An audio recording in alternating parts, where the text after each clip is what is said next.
जय हिंद मेरे प्यारे बच्चों। आज बहुत ही इंपॉर्टेंट दो टॉपिक्स पर बात करेंगे। सबसे पहले तो ये है कि सर रिजल्ट कब आने वाला है और रिजल्ट के जस्ट बाद का जो पीरियड होगा और ई काउंसलिंग से पहले का जो पीरियड होगा, वो आपको जो 7-8 दिन का टाइम मिलेगा ना, उसमें 7 दिन के टाइम में मैं आपको एक काम देकर जाऊंगा।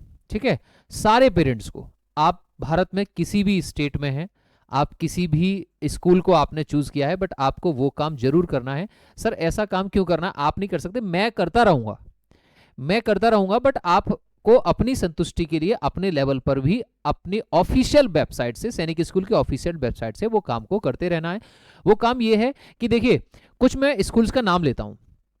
फॉर एग्जाम्पल कि आप उत्तराखंड से हैं, या आप बिहार से हैं, आप राजस्थान से हैं, आप पंजाब से हैं, महाराष्ट्र से हैं, मध्य प्रदेश से हैं, हिमाचल प्रदेश से हैं, इनकी जो कट ऑफ है वो कट ऑफ ज्यादा रहेगी as compare to the other state. दोबारा नाम सुन लो, उत्तराखंड हो गया, राजस्थान है, हिमाचल प्रदेश है, पंजाब है, J&K हो गया, मध्य प्रदेश हो गया, महाराष्ट्र हो गया, उत्तर प्रदेश हो गया, बिहार हो गया, इनके स्कूल्स की जो कट ऑफ रहेगी ज्यादा रहेगी as compare to the other schools.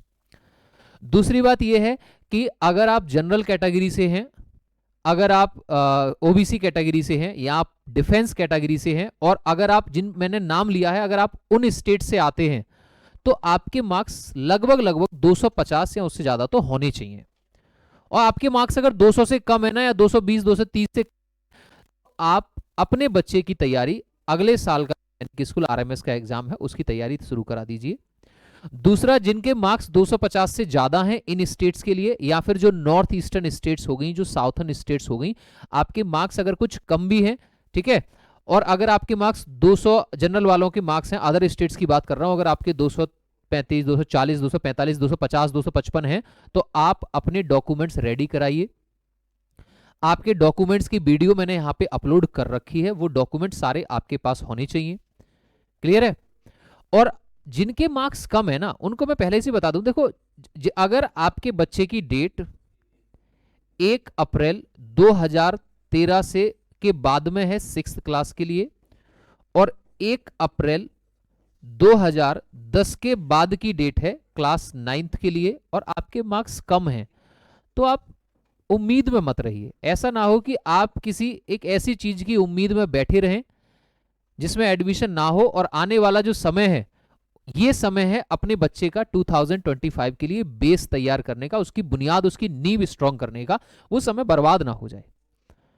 6th class के लिए है तो आप इसके लिए 6th क्लास के लिए एडमिशन, अपने जो तैयारी है वो शुरू करा दीजिए। 9th क्लास के लिए तैयारी शुरू करा दीजिए। उसके लिए अकेडमी में ऑनलाइन और ऑफलाइन दोनों ही बैचेस अपने चालू हैं, एकलव्य बैच कंटिन्यू है, ठीक है, तो उसमें आप एडमिशन ले सकते हैं। अब बात आती है कि सर जिनके मार्क्स ज्यादा हैं उनको ई काउंसलिंग से पहले क्या काम करना है, जो आपने बताया था। देखिए, आपको किसी की बात पर भी नहीं, ठीक है, आपको क्या करना है, AISS 2024, इसको टाइप करना है गूगल पे। जो पहला, जैसे ये टाइप करेंगे तो जो फर्स्ट ऑप्शन आएगा उस पर क्लिक करना है, ये आपको सीधा ऑल इंडिया सैनिक स्कूल की ऑफिशियल वेबसाइट पर लेके जाएगा, और यहां पर रिजल्ट आने के बाद में आपको डायरेक्टेड किया जाएगा एक दूसरी वेबसाइट पर। वो वेबसाइट किसके लिए होगी? वो वेबसाइट होगी आपकी सिर्फ और सिर्फ ई काउंसलिंग के लिए।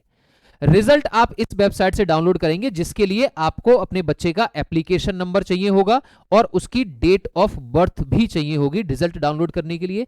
जब आप ई काउंसलिंग में दूसरी वेबसाइट पे आपको डायरेक्टेड किया जाएगा, बोला जाएगा कि अपने बच्चे को रजिस्टर करिए दूसरी वेबसाइट पर, ई काउंसलिंग की वेबसाइट्स पे, वहां कोई भी पेरेंट्स किसी भी स्टेट का कोई भी स्कूल चूज करने से पहले हर एक सैनिक स्कूल का सीट मैट्रिक्स जरूर चेक करेगा।